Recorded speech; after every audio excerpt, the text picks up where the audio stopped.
بسم اللہ الرحمن الرحیم۔ بیویوں کی بعض زیادتیوں پر ایک مرتبہ حضور اقدس صلی اللہ علیہ وسلم نے قسم کھا لی تھی کہ ایک مہینے تک ان کے پاس نہ جاؤں گا تاکہ ان کو تنبیہ ہو، اور علیحدہ اوپر ایک حجرے میں قیام فرمایا تھا۔ لوگوں میں یہ شہرت ہو گئی کہ حضور صلی اللہ علیہ وسلم نے سب کو طلاق دے دی۔ حضرت عمر رضی اللہ تعالی عنہ اس وقت اپنے گھر پر تھے۔ جب یہ خبر سنی تو دوڑے ہوئے تشریف لائے۔ مسجد میں دیکھا کہ لوگ متفرق طور پر بیٹھے ہوئے ہیں۔ حضور صلی اللہ علیہ وسلم کے رنج اور غصے کی وجہ سے رو رہے ہیں۔ بیبیاں بھی سب اپنے اپنے گھروں میں رو رہی ہیں۔ اپنی بیٹی حضرت حفصہ رضی اللہ تعالی عنہا کے پاس تشریف لے گئے۔ وہ بھی مکان میں رو رہی تھی۔ فرمایا کہ اب کیوں رو رہی ہے؟ کیا میں نے ہمیشہ اس سے ڈرایا نہیں کرتا تھا کہ حضور صلی اللہ علیہ وسلم کی ناراضگی کی کوئی بات نہ کیا کر؟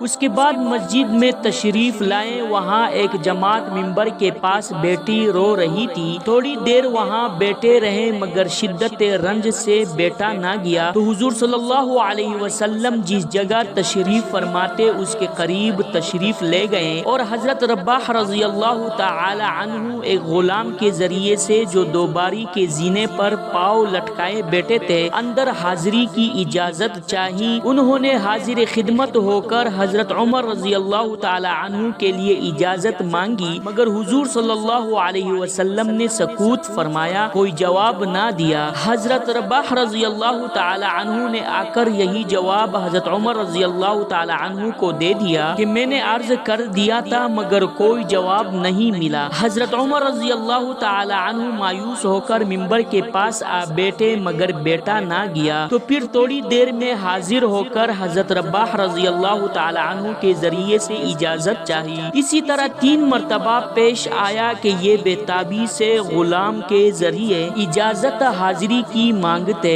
ادھر سے جواب میں سکوت اور خاموشی ہی ہوتی۔ تیسری مرتبہ جب لوٹنے لگے تو حضرت رباح رضی اللہ تعالی عنہ نے آواز دی اور کہا کہ تمہیں حاضری کی اجازت ہو گئی۔ حضرت عمر رضی اللہ تعالی عنہ حاضر خدمت ہوئے تو دیکھا کہ حضور صلی اللہ علیہ وسلم ایک بوریے پر لیٹے ہوئے ہیں جس پر کوئی چیز بچھی نہیں ہے، اس وجہ سے جسم اطہر پر بوریے کے نشانات بھی ابھر آئے ہیں۔ خوبصورت بدن پر نشانات صاف نظر آیا ہی کرتے ہیں، اور سرہانے ایک چمڑے کا تکیہ ہے جس میں کھجور کی چال بری ہوئی ہے۔ میں نے سلام کیا اور سب سے اول تو یہ پوچھا، کیا آپ نے بیویوں کو طلاق دے دی؟ آپ صلی اللہ علیہ وسلم نے فرمایا نہیں۔ اس کے بعد میں نے دل بستگی کے طور پر حضور صلی اللہ علیہ وسلم سے عرض کیا، یا رسول اللہ، ہم قریشی لوگ عورتوں پر غالب رہتے تھے مگر جب مدینہ آئے تو دیکھا کہ انصار کی عورتیں مردوں پر غالب ہیں۔ ان کو دیکھ کر قریش کی عورتیں بھی اس سے متاثر ہو گئی۔ اس کے بعد میں نے ایک آدھ بات اور کی جس سے نبی اکرم صلی اللہ علیہ وسلم کے چہرے انور پر تبسم کے آثار ظاہر ہوئے۔ میں نے دیکھا کہ گھر کا کل سامان یہ تھا: 3 چمڑے بغیر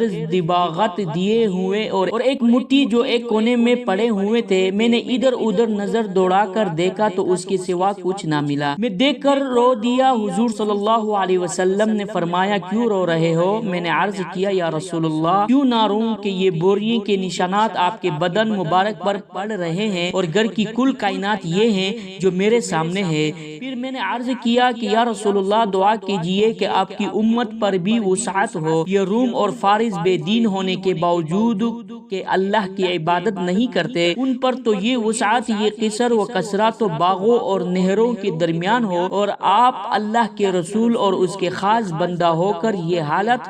نبی اکرم صلی اللہ علیہ وسلم تکیہ لگائے ہوئے لیٹے تھے۔ حضرت عمر رضی اللہ تعالی عنہ کی یہ بات سن کر بیٹھ گئے اور فرمایا کہ عمر، کیا اب تک اس بات کے اندر شک میں پڑے ہوئے ہو؟ سنو، آخرت کی وسعت دنیا کی وسعت سے بہت بہتر ہے۔ ان کفار کو طیبات اور اچھی چیزیں دنیا میں مل گئی اور ہمارے لیے آخرت میں ہیں۔ حضرت عمر رضی اللہ تعالی عنہ نے عرض کیا، یا رسول اللہ، میرے لیے استغفار فرمائیں کہ واقعی میں نے غلطی نقل کی۔ یہ دین اور دنیا کے بادشاہ اور اللہ کے لاڈلے رسول اللہ صلی اللہ علیہ وسلم کا طرز عمل ہے کہ بوریے پر کوئی چیز بچھی ہوئی بھی نہیں، نشانات بدن پر پڑے ہوئے ہیں، گھر کے ساز و سامان کا حال بھی معلوم ہو گیا۔ اس پر ایک شخص نے دعا کی درخواست کی تو تنبیہ فرمائی۔ حضرت عائشہ رضی اللہ تعالی عنہا سے کسی نے پوچھا تھا کہ آپ کے گھر میں حضور صلی اللہ علیہ وسلم کا بستر کیسا تھا؟ فرمایا کہ ایک چمڑے کا تھا جس میں کھجور کی چال بری ہوئی تھی۔ حضرت حفصہ رضی اللہ تعالی عنہا سے بھی کسی نے پوچھا کہ آپ کے گھر میں حضور صلی اللہ علیہ وسلم کا بستر کیسا تھا؟ فرمایا کہ ایک ٹاٹ تھا جس کو دوہرا کر کے حضور صلی اللہ علیہ وسلم کے نیچے بچھا دیتی تھی۔ ایک روز مجھے